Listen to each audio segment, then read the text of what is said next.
Agora vocês vejam, né?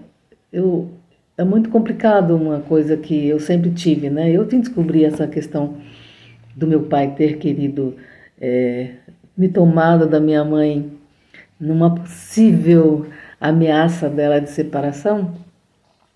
Eu vim saber a coisa de 5, 6 meses atrás. Então, meu pai gosta muito de se gabar, de que casou com a minha mãe, que era uma mulher muito bonita, que onde eles chegavam, quando começava a festa, que ele via que tinha uma certa algazarra, ele pegava a minha mãe pelo braço e ele ia embora, porque ali ele via que ia começar um tumulto, que era meio que para chamar a minha mãe para dançar.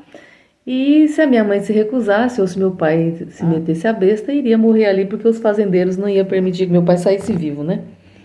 Mas eu me lembro de quando eu era adolescente, eu tinha um relacionamento muito complicado com meu pai. Toda vez que eu imaginava que meu pai poderia estar é, fazendo amor com a minha mãe, eu batia no quarto. Eu batia na porta do quarto e eu falava para minha mãe que eu estava com medo, que eu tinha tido um pesadelo e se eu podia dormir com ela. Claro que a minha mãe não ia me levar para dormir na cama com ela, a minha mãe ia para o meu quarto dormir comigo. E aí eu lembro que eu me deitava para os pés, segurando, abraçando os pés dela e eu dormia.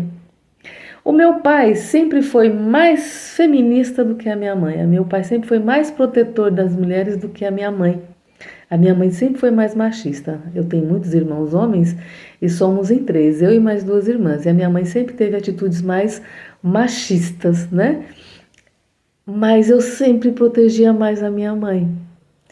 E hoje, talvez eu consiga entender que, mesmo sem saber lá atrás, eu consigo entender o porquê de eu proteger a minha mãe, do que de eu gostar mais da minha mãe, do que eu sempre achar que a minha mãe tem mais razão que o meu pai.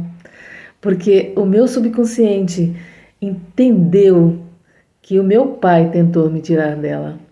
É impressionante isso, gente. É caso para ser estudado.